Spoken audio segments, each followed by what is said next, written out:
మనందరికీ అమృత బతికే ఉందన్న సంతోషం మిగల్చకుండా మీలో మీరు గొడవ పడుతుంటే మేము ఎంత బాధపడుతున్నామో ఆలోచించావా?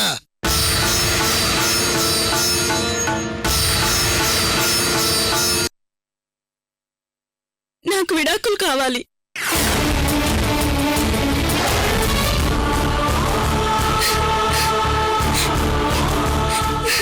ప్లీజ్ మీరు రిలాక్స్ అవ్వండి.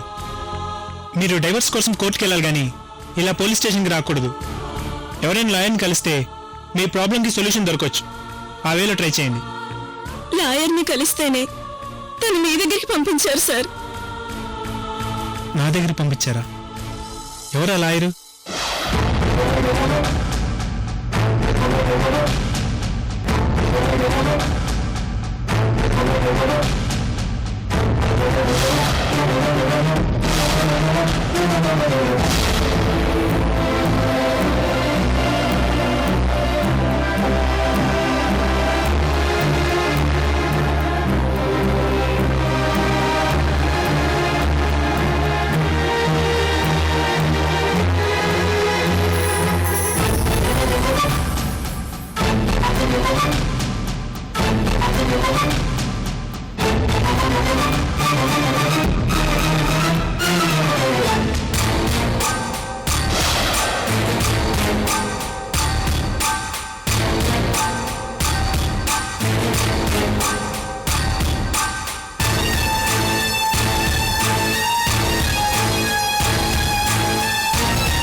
చనిపోయిన బాధ ఒక పక్క, మరో పక్క నా ఫ్రెండ్స్ నన్ను దూరం చేశారన్న బాధలో ఉన్నాను.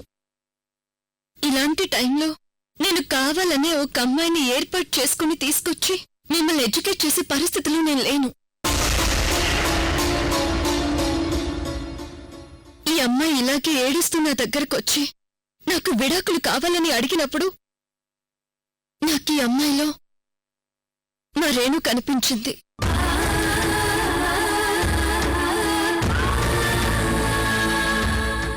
అందుకే నేను తనని ఇక్కడికి తీసుకొచ్చాను. అమృత గారు, నా మ్యారేజ్ గురించి మీరు ఆల్రెడీ మాట్లాడేశారు. మళ్ళీ మన మధ్య ఇదే టాపిక్ రిపీట్ అవుతుంది. ఈ విషయం వదిలేసి ఇంకేదైనా ఉంటే చెప్పండి. చెప్పిందే చెప్తున్నానని సింపుల్ గా రిపీటెడ్ అనేశారు మీరు. ఇది జీవితం మాధవ్ గారు. పెళ్ళవ్వగానే మా ఆడవాళ్లకి ఊరు మారుతుంది, ఇల్లు మారుతుంది, ఇంటి పేరు మారుతుంది. కానీ ఈ అమ్మాయి ఆ అమ్మాయిలా మారలేదు కదా. రేపు మీరు రేణుకని పెళ్లి చేసుకున్నా ఇదే సమస్య.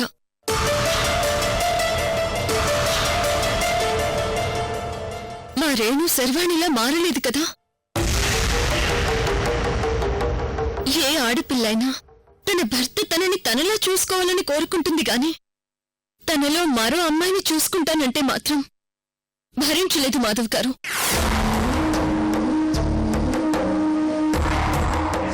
నువ్వు కట్టుకున్న భార్యలో నువ్వు ప్రేమించిన అమ్మాయిని చూసుకునే కెపాసిటీ నీకున్నా ఏ ఆడది తనలో ఇంకో అమ్మాయిని ఊహించుకోవడం సహించదురా.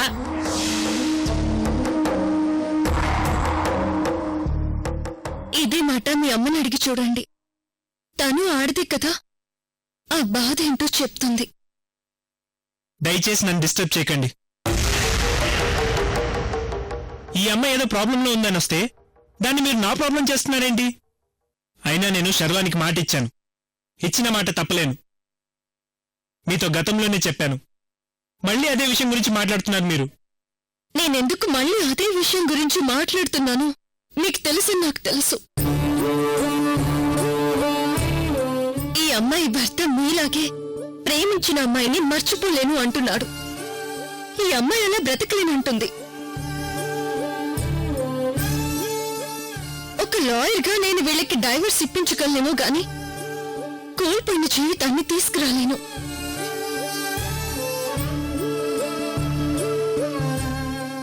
అప్పటికీ మా రేణు నా మీద కోపంతో ఈ పెళ్లి చేసుకోవాలని నిర్ణయించుకుంది. చనిపోయిన మా అమ్మని ముట్టుకోవడానికి కూడా నాకు అర్హత లేదని నన్ను ద్వేషిస్తున్న నా ఫ్రెండ్స్ ఇప్పుడు నేనేం చెప్పినా వినే పరిస్థితిలో లేరు. అందుకే మిమ్మల్ని పెళ్లి చేసుకోవద్దని వేడుకోవడానికి వచ్చాను. సారీ అమృత గారు, మీరు ఎన్నిసార్లు అడిగినా నా దగ్గర నుండి ఇదే సమాధానం వస్తుంది.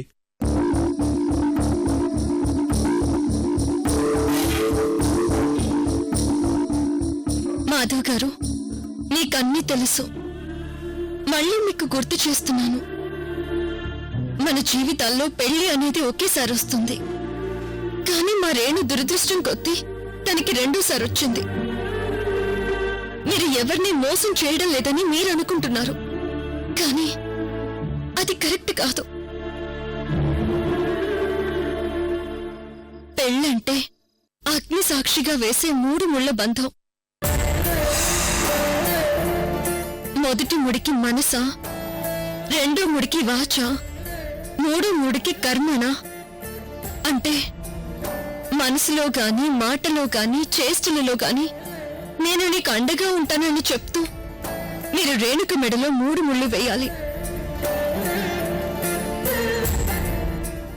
నీకు మనస, వాచ, కర్మణ శర్వాణి అయితే రేణు మెడలో తాళి కట్టడానికి నీకు అర్హత లేదు.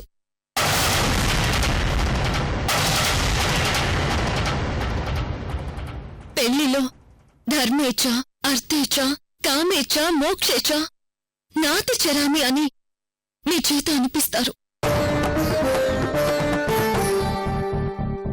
అప్పటికి మీరు మిమ్మల్ని మోసం చేసుకుని అగ్ని సాక్షిగా మీరు ఆ మాట చెప్పి రేణు మెడలో తాళి కడితే అంతకు మించిన ఆత్మవంచన మరొకటి ఉండదు.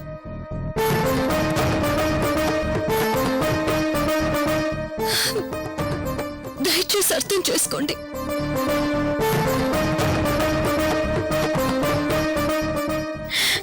ప్లీజ్.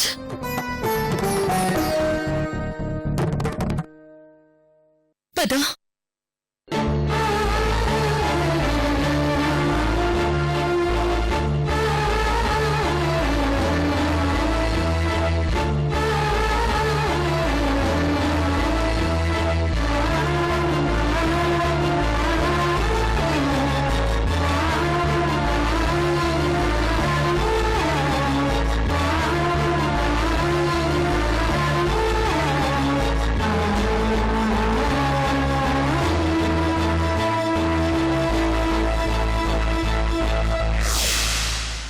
అమృత ఎన్ని ప్రయత్నాలు చేసినా రేణు మాధవుల పెళ్లి ఈ శర్వాన్ని జరిపించే తీరుతుంది.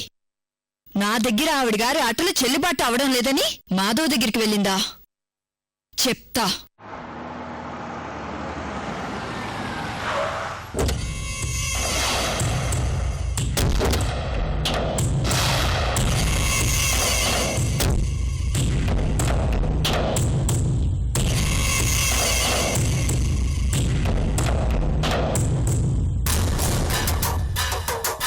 సురేష్, నువ్విలా ఫోన్ చేసి అమృత వచ్చిందని చెప్తుంటేనే ఇరిటేటింగ్ గా ఉంది.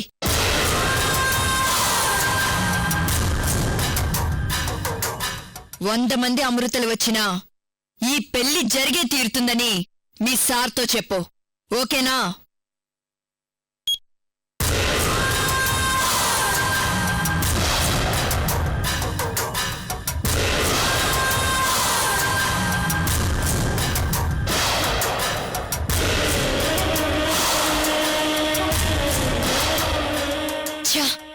అమృత పేరు వింటేనే చిరాకేస్తుంది.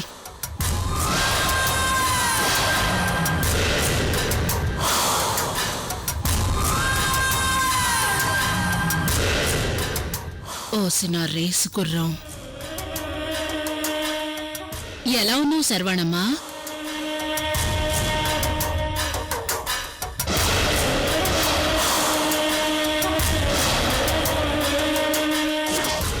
రేఖ, శర్వానమ్మ ఏంటి? శర్వాణి అని పిలు. అయినా నువ్వేంటి ఇక్కడికొచ్చావు? సారీ శర్వాణి, నువ్వేదో డిస్టర్బ్ మూడ్లో ఉన్నట్టున్నావు. తర్వాత కలుస్తాను. ఒరే బోసు పద. రేఖ ఏదో ఫోన్ వస్తే డిస్టర్బ్ అయ్యాను. అది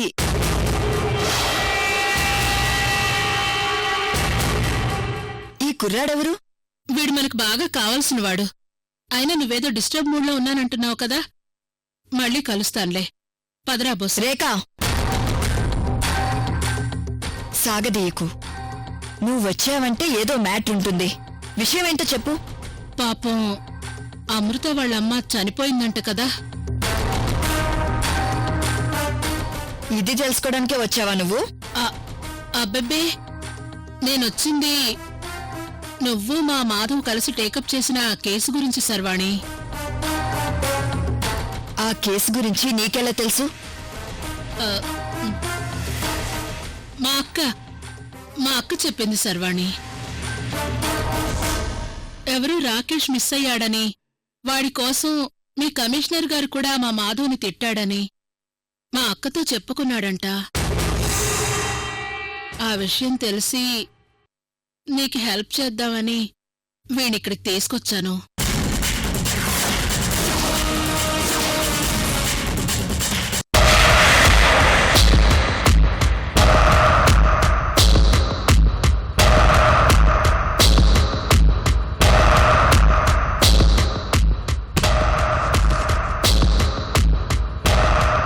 రేయ్, రాకేష్ నీకు తెలుసా?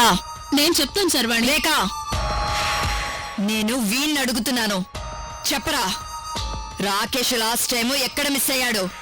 సర్వాణి, వాడికి డైలాగ్ చెప్పడం రాదు. నేను చెప్తాను విను. రాకేష్ 2 రోజుల్లో అమెరికా వెళ్లాల్సిందనంగా వాడి కన్ను శ్రావ్య మీద పడింది. మగబుద్ధి కదా. వాడు శ్రావ్యకు మాయమాటలు చెప్పాడు. పబ్బుకు రమ్మన్నాడు.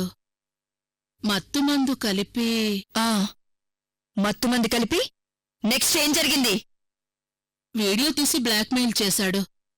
అంతకన్నా ఎక్కువ ఏం చేస్తాడు సర్వాణి? రేయ్, నిజమా? అవును మేడం. చివరిసారి శ్రావ్యాన్ని రాకేష్ ఎక్కడ కలిశాడు?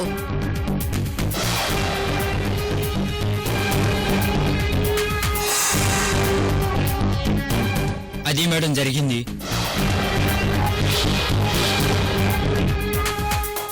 ఓ మై గాడ్, అంటే ఆ రాకేష్ ని ఆ ప్రమీలాదేవి ఫ్యామిలీయే ఏదో చేసిందనమాట. రేయ్, నాతో పాటు రారా. రేఖ, ఏంటి సర్వాణి? నేను కొన్ని రోజుల నుంచి నీ దగ్గర నుండి ఒక క్లారిటీ కోసం వెయిట్ చేస్తున్నాను. క్లారిటీయా? ఏంటి సర్వాణి అది? లాస్ట్ టైం అమృత కూడా ఏదో శ్రావ్య వీడియో కోసం నీ దగ్గరకు వచ్చానని, అందుకే తను హాస్పిటల్కి రాలేకపోయానని చెప్పింది. నిజమేనా?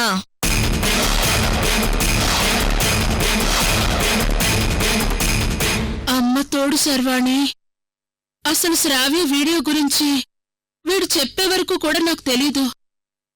అమ్మా, అక్క నిన్ను కూడా వాడేసుకుందే. నిజంగా నీకు ఆ వీడియోకి ఎటువంటి సంబంధం లేదు కదా? ఓకే, పద.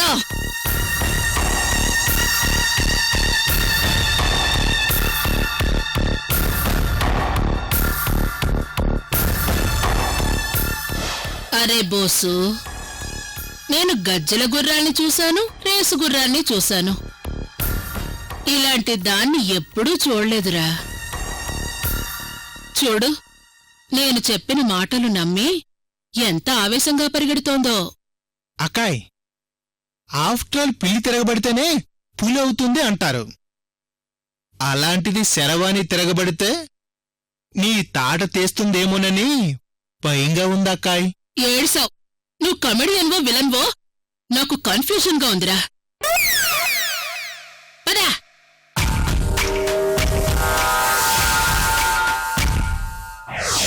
నీకు మనసా వాచా కర్మణ శర్వాణి అయితే రేణు మెడలో తాళి కట్టడానికి నీకు అర్హత లేదు. నా పెళ్లి ఏర్పాట్లు వెడ్డింగ్ కార్డ్స్ వరకు వెళ్ళిపోయాక ఇప్పుడు నా మనసులోకి సెకండ్ థాట్ తీసుకురావడం కరెక్ట్ కాదు. ఇప్పుడు నేను ఏ నిర్ణయం తీసుకున్నా శర్వాణి హర్ట్ అవుతుంది. నో, నా వల్ల శర్వాణి బాధపడకూడదు.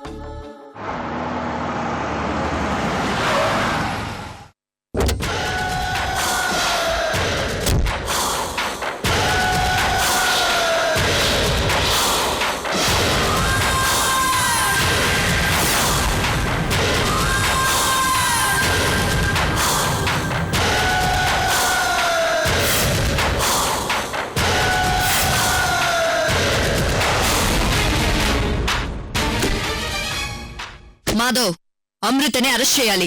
అన్ని ఏర్పాట్లు సిద్ధం చేసే వచ్చాను. పద. అమృతని అరెస్ట్ చేయడం ఏంటి శర్వాణి? ఏం మాట్లాడుతున్నావు నువ్వు? ఇదేం ప్రశ్న మాధవ్? అలా అడిగావేంటి? నీ దగ్గర నుండి నేనెప్పుడు ఇలాంటి క్వశ్చన్ ఎక్స్పెక్ట్ చేయలేదు. ఈ రోజు అమృతని అరెస్ట్ చేస్తున్నాం. ఇంతకాలం ప్రేమిలాదేవి ఫ్యామిలీని కాపాడుతూ మన డిపార్ట్మెంట్ ని మిస్లీడ్ చేస్తూ వచ్చినందుకు ఇదిగో అన్ని ప్రూఫ్స్ తో వచ్చాను. ఇవి చాలు మనం అమృతని అరెస్ట్ చేయడానికి. శర్వాణి, నువ్వు అనవసరంగా ఆవేశపడుతున్నావు. ఆ ప్రేమిలాదేవి ఫ్యామిలీకి మనం వెతుకుతున్న రాకేష్కి ఏ సంబంధం లేదు. నేను మన డిపార్ట్మెంట్తో వాళ్ళ ఇల్లంతా సోదా చేయించాను. నువ్వు పొరబడుతున్నావు. నా ఇన్వెస్టిగేషన్లో అమృత జెన్యూన్ అండ్ క్లీన్ పర్సన్ గా ప్రూవ్ అయింది. పోలీసులకు స్ట్రాంగ్ పర్సనాలిటీ ఉండాలి కానీ పిరికితనం ఉండకూడదు మాధవ్. చివరికి నువ్వు కూడా ఆ అమృత మాయలో పడిపోయావంటే నాకే షేమ్గా ఉంది. శర్వాణి, నువ్వు తొందరపడుతున్నావు. ఇప్పుడు వెళ్ళి నువ్వు అమృతని అరెస్ట్ చేస్తే అది మీ ఫ్రెండ్షిప్కే ప్రమాదం. దయచేసి నా మాట విను. షటప్ మాధవ్. నువ్వు నాకు సబార్డినేటివ్ అయ్యుండి నేను చెప్పిన మాటలు వినకుండా అట్లీస్ట్ నేను నీ ముందు విసిరేసిన ఫైల్ కూడా చూడకుండా ఆ అమృతని వెనకేసుకొస్తున్నావా? నీ యాటిట్యూడ్ నాకు చాలా సిల్లీగా ఉంది మాధవ్. నువ్వొక పోలీస్ ఆఫీసర్వి, అది మర్చిపోకు. అఫ్కోర్స్ అమృత ఒక లాయర్ శర్వాణి. So what? తను లాయర్ అయినంత మాత్రాన తప్పు చేస్తే వదిలేయాలా? అమృత తప్పు చేయదు శర్వాణి. ఇదే మాట గతంలో నువ్వు నాకు 1,00,000 సార్లు చెప్పావు. గతం వేరు, ఇప్పుడు వేరు. అయినా నువ్వే లాస్ట్ టైం అమృతను అరెస్ట్ చేద్దామని నాతో చెప్పి ఇప్పుడు బ్యాక్ స్టెప్ వేస్తున్నావు. ఏంటి దాని అర్థం మాధవ్? అమృత నిన్ను కూడా మార్చేసింది. దట్ ఈజ్ అమృత. ఎవరినైనా మార్చగల కెపాసిటీ తనకుంది.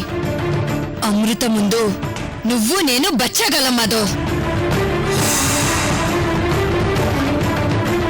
నేను నీ సీనియర్గా చెప్తున్నాను, అమృతని అరెస్ట్ చేయాలి. నువ్వు నాతో పాటు వస్తున్నావు. సారీ శర్వాణి, నేను నీతో రావడం లేదు.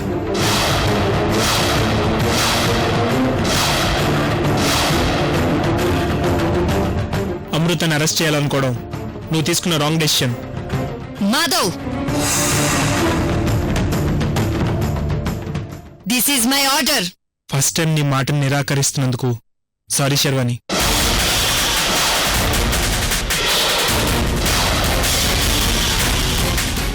ఇప్పటికే నేను ప్రమిళాదేవి ఇంటికి 3 సార్లు వెళ్ళాను. అక్కడ మనకి ఏ ఆధారాలు దొరకలేదు. పైగా ఈ కేసు గురించి ఏదో ఒకటి చేయమని చెప్పిన నువ్వే ఈ రోజు ఇంత సీరియస్గా ఆ కేసు గురించి ఆలోచిస్తున్నావంటే దానికి ఉన్న ఏకైక కారణం నీకు అమృత మీద ఉన్న కోపం.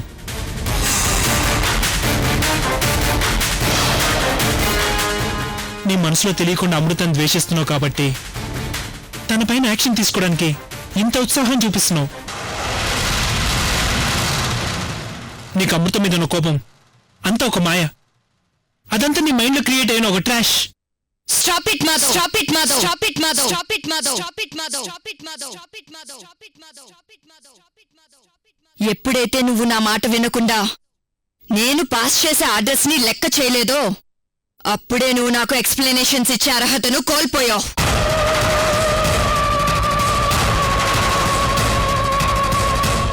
నా ఫ్రెండ్గా నీకు ఎంతైనా రెస్పెక్ట్ ఇస్తాను, బట్ నీ సీనియర్గా కాదు. Suresh, yes madam. Amrita alias Archana ఈ రోజుతో తన చాప్టర్ని క్లోజ్ చేస్తున్నాం.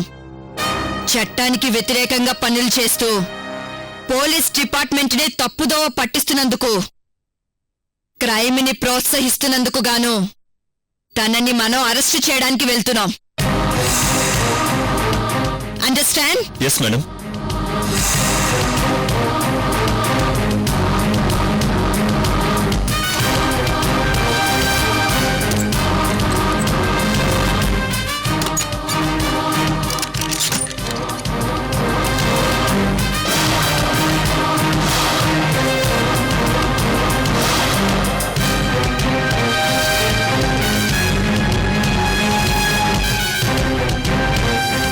ఈ బేడీలతో అమృతని అరెస్టు చేసి తీసుకొస్తాను.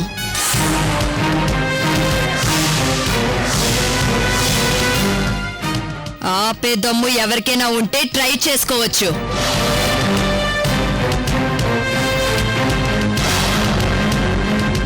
సురేష్, మూవ్.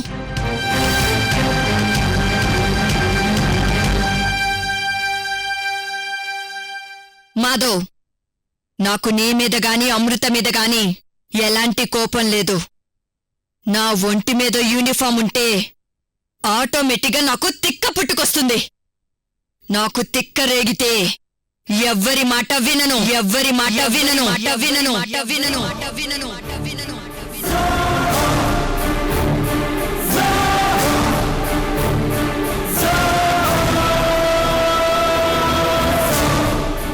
నువ్వు వేసే ప్రతి అడుగు ఇప్పుడు నీ పతనానికి దారితీస్తుంది శర్వాణి.